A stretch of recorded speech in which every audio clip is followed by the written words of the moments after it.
कोई जानता भी है कि चावल का एक दाना तैयार होने में कितना समय लगता है? नहीं जानता। 120 दिन 120 दिन तक जब एक किसान का पसीना उस धान के खेत की मिट्टी में बूंद बूंद मिलता है, तब जाकर अन्न पैदा होता है। और ये भी बता दूं कि हमारे देश में खाना बर्बाद नहीं किया जाता। अगर वही देश किसानों को बर्बाद होता देखता रहे तो फिर हम किसके पास जाएंगे? खाना खिलाने वाले से कहा जाता है अन्नदाता सुखी भवतु। ये अन्नदाता है कौन? खाना पकाने वाला या परोसने वाला नहीं है, अन्न उगाने वाला है। और ये खेती जैसा उपहार ईश्वर ने हमें दिया है। सेल फोन के बिना हम जिंदा रह सकते हैं, टीवी और एसी के बिना भी हम लोग जिंदा रह सकते हैं।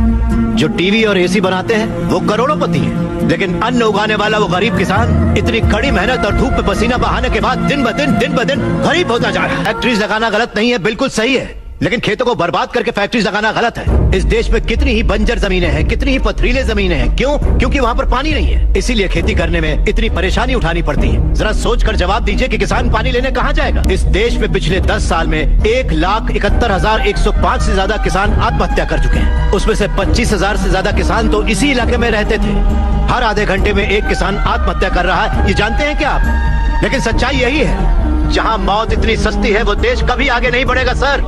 तकरीबन 10 लाख से ज्यादा किसान अपना पेट पालने के लिए गांव छोड़कर शहर में मजदूरी करने आ जाता है। जो हमारे देश की रीढ़ की हड्डी है वो बिल्डिंगों में चौकीदारी करता है। जो किसान हमारा भगवान है, अन्नदाता कहलाता है, वही मंदिरों के सामने भीख मांगता फिर रहा है। बातों पर मत जाइए, जमीन पर आ जाइए।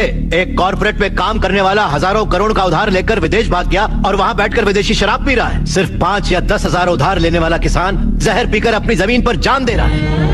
इन कॉर्पोरेट्स की काली करतूतों की वजह से हमारी हरियाली जली जा रही है। खेत सींचने वाली नदियां फैक्ट्री से निकलने वाले गंदे पानी से जहरीली होती जा रही हैं। ये मल्टीनेशनल कंपनीज की मशीनें हमारी खेती वाली जमीन पर कब्जा करके उन्हें खत्म करती जा रही हैं।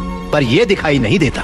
इन फैक्ट्रीज की बात कर रहे हैं आप, सारे हेल्दी फूड्स में मिलावट करके ये उसे बर्बाद करते जा रहे हैं। अंडे को शैम्पू में, गाजर को क्रीम में, सोया को साबुन में। 2 रुपए का अंडा 10 रुपए में, 10 रुपए का गाजर 100 रुपए में खरीद रहा है ये कॉर्पोरेट वर्ल्ड। इस रेट पर क्या कोई गरीब खरीद पाएगा? फिर भी ये पैसा किसान या गरीब तक कभी नहीं पहुंच पाता, क्योंकि बिचौलिए ले जाते हैं। ये बिचौलिया धीरे धीरे और अमीर होता जाता है। अन्न पैदा करने वाला किसान गरीब से गरीब होता जाता है। पौष्टिक खाना न मिल पाने की वजह से गरीब बच्चे, गरीब बूढ़े बीमारी से मर रहे हैं सर। नौकरी कैसी भी हो हमारी बेहतरी के लिए होनी चाहिए, लेकिन हम उन फैक्ट्रियों के गुलाम बनकर अपनी जिंदगियां खराब कर रहे हैं। याद रखिए, खेती भी एक उद्योग है और किसान उद्योगी है, उसे अगर हमारे गांव की समस्याओं को आप लोगों ने नजरअंदाज किया तो एक न एक दिन हर गांव हमारे गांव जैसा ही बन जाएगा। समझ जाइए आप लोग। अगर ये मीडिया कोशिश करे तो ये दुनिया हिला के रखते हैं। वो ताकत है आप में। लोगों के दर्द को आपको बताने के लिए आपको परेशान किया, उसके लिए माफी चाहिए। अगर आपको लगे कि ये सही है तो हमें न्याय दिलाने के लिए हम सबकी मदद कीजिए।